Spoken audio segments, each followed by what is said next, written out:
Breaking news, breaking news, breaking news, breaking news, folks. The Bills have fired Sean McDermott. You already know how these episodes go. No intro, no outro. We're just going to get into the meat and potatoes of the situation. So here's the statement from Terry Pegula, owner of the Buffalo Bills, and I quote, Sean has done an admirable job of leading our football team for the past 9 seasons. But I feel we are in need of a new structure within our leadership to give this organization the best opportunity to take our team to the next level. We owe that to our players and to Bills Mafia. Sean helped change the mindset of this organization and was instrumental in the Bills becoming a perennial playoff team. I respect all the work, loyalty, and attention to detail he showed for this team and the community. I wish Sean, Jamie, and his family all the best. Moving forward, Brandon Beane will now serve as the president of football operations and general manager of the Buffalo Bills. Brandon will oversee all facets of our football operation, including the oversight of our coaching staff. I have full faith and have witnessed Brandon's outstanding leadership style and have confidence in his abilities to lead our organization. Beane will be leading the search for a new head coach and will be working directly with Pegula and Peter Guelli, excuse me if I butcher your last name, who will now serve as president of business operations during the interview and hiring process, end quote. So Sean McDermott's overall record was 98-50. His playoff record is 8-8. He won 5 consecutive divisional titles, and he was 0-3 in playoff games that went into overtime. Now, according to ESPN research, the Bills have won at least 10 regular season games in 7 consecutive seasons, which is tied for 5th in the Super Bowl era since 1966.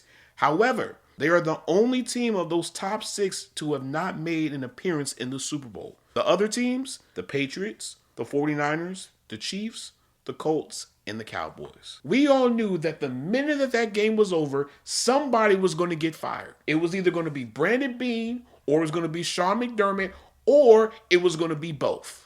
Now, me personally, I would have chose both instead of just one or the other, which I'll explain in just a moment.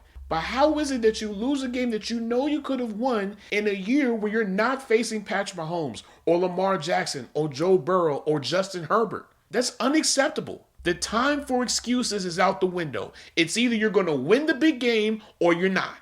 But you continue to hit the same roadblock year after year after year, and you have nobody to blame but yourself. So how is it that the Patriots can go through what they've gone through within the past few years, get their act together, and now they look like the Patriots of old, while you continue to figure out how we're going to get to the Super Bowl? And you can't say that this year was difficult, because it wasn't. You literally had to go through Trevor Lawrence, which you essentially just steamrolled all the way into the end zone. You could have beaten the Broncos had Josh Allen not turned the ball over 4 times. So don't give me that junk. I don't want to hear it from no Bills player. I don't want to hear it from nobody that's getting paychecks from the Bills, Darren Orlovsky. I don't want to hear it from nobody this year. Because this was the year for you to win, and you didn't do it. Because of self-inflicted wounds. It's not because of nobody else's fault. It's not the ref's fault. It's not because of the catch or the pick. It's none of that. It's because you failed to meet expectations. When you're not producing, you have to go. That's just what it is. They gave you chance after chance after chance after chance. You're in a weak division. A division that has not gotten its act together in I don't know how long. It's only been you and the Patriots that have just been steamrolling the division. And you mean to tell me you guys still can't find a way to make it to the Super Bowl? Are we serious? So Bills fans, don't just say, oh, you guys are coming at us sideways. You're only coming at the Bills like this. Oh, no. I have this same energy for the Ravens fans. I have that same energy for the Bengals fans. I have that same energy for all of the other teams. Even in the Patriots dynasty, there were still people winning championships. Eli was winning championships. Ben won a championship. Drew Brees won a championship. What are we doing? Now I'm going to save the rest because we have to talk about the game, which that should be coming out fairly soon. Just give me some time because I have to rewatch the game and whatnot, okay? Now let's talk about Brandon Beane. Mr. Beane, the Bean Man. How is it that you're able to stay with this team, but the head coach goes, even though you guys were a package deal? So if you guys were a package deal, then you guys should be getting fired together. And the fact that you guys were able to give him a promotion? Really? And this is the same smoke that I have with the other GMs who still have their job right now. How is it that Andrew Barrett can trade away future picks and give the worst contract in sports history to Deshaun Watson but still keep his job? How is it that Joe Shane can let his star running back go, but you're going to fight tooth and nail to give a deal to your quarterback who benefited off of Saquon Barkley being on the field? And you're going to say, who's going to pay a running back $12 million a year, but you keep your job? What are we doing? Can somebody please answer me? How is it that these guys are able to keep their jobs when they haven't been doing well in a production-based business? Can somebody please explain to me? Please explain to me. But here's the best part. When you compare the Bills roster to the Texans, to the Patriots, to the Broncos, even to the Jaguars before they faced them, the Bills had the worst roster. And you mean to tell me you're able to keep your job when you should have done more for Josh Allen? Are we serious? All Josh Allen had this year was Khalil Shakir, Brandon Cooks, and James Cook. That's it. Meanwhile, Bo Nix had Cortland Sutton, Marvin Mims, LaJordan Humphrey, RJ Harvey, Evan Ingram. Drake May has Stephon Diggs, Mac Hollins, Keyshawn Boutier, Hunter Henry, two really good running backs. So the room for excuses on your poor drafting methods is out the window. You have to start giving Josh Allen weapons because at this point, Josh Allen's going to want to leave. All you did was just give him a rusty butter knife and a twig and say, you know what? Make it work. Now, when we talk about potential candidates for this job, there's not a lot of options out there. The options that are available are currently finalists for other jobs. So the question is this: what do the Bills do at this point? Do you call the Steelers and maybe inquire about Mike Tomlin? Do you inquire about Brian Dable? Do you inquire about making Joe Brady your head coach? Because at this point, you have a very tough decision that you have to make moving forward. So if I'm Brandon Beane, we're going in a meeting room, no phones, no technology of any sort. We're getting a whiteboard and we're hashing this thing out. I don't care how long it takes. I don't care how uncomfortable it gets. We need to hash this thing out now. Because where you guys are headed is a level of insanity that not even Cowboys fans have even reached. It's time for you to figure out what you're going to do moving forward. Because what we have right here is not working.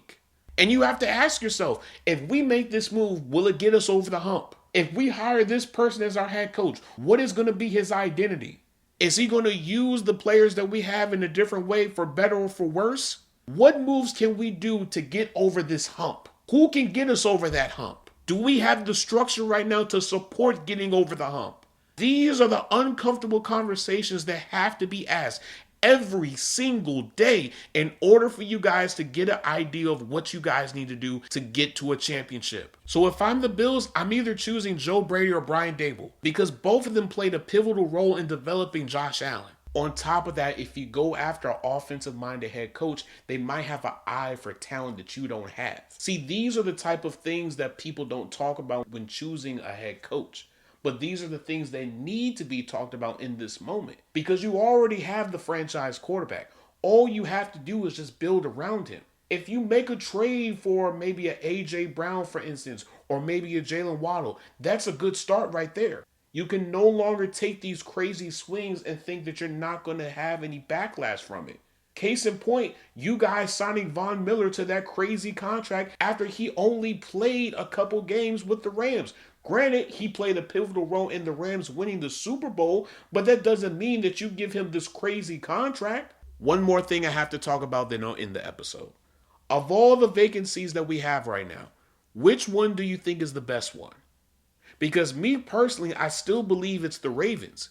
And the reason why I say that is because you still have Lamar. You still have Derrick Henry, Rashad Bateman, Zay Flowers, Mark Andrews, Mike Green, Kyle Hamilton, Roquan Smith. But when we look at the Bills' job, however, you have Josh Allen, James Cook, Khalil Shakir, Dawson Knox, Gregory Rousseau, Landon Jackson, Deion Walker, TJ Sanders. The point that I'm trying to make is both teams are really good opportunities. It's just a matter of what's your flavor. But I guess we just have to wait and see what happens. But I'm going to end this episode here. If you guys like what you were listening, please, please, please, please, please make sure you guys leave a 5-star, 5-star, 5-star, 5-star, 5-star review on anywhere and everywhere that you listen to this podcast, okay? We're available on Apple, Spotify, and a few other places. Now, if you want to access those other places, go on Google, type in rss.com Football Junkies Podcast. You click on the first 2 links, and it'll take you to our rss.com page where you can listen to this podcast on a plethora of different platforms, okay? Now, for my YouTube people, which you can follow us on there at Football Junkies Pod, Football Junkies Pod.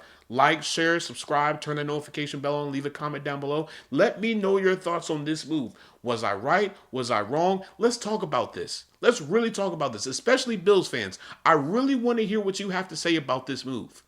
Do you guys like the move? Do you hate the move? Who would you want to be your next head coach, okay? Now, when you go on our YouTube, Football Junkies Pod, Football Junkies Pod, there is a link tree. When you go on our link tree, it'll take you to anywhere and everywhere that we have Football Junkies content, okay? Now, for my Instagram people, Football_Junkies Pod, okay? Football_Junkies Pod. Junkies Pod is now what? It is together, not spaced, okay? It is together, not spaced. Football_Junkies Pod. You can follow me on Blue Sky, GM Kale, Kaile, GM Kaile. You can follow me on Twitter at GM Kale, Kaile. You can follow us on TikTok at Football Junkies Pod. Football Junkies Pod, okay? As always, I hope I give you guys the fix that you guys need. I love you guys. Appreciate you guys so much. Stay tuned. There's more content on the way. So as always, this is your GM Kale signing out. Peace and love. Later, guys.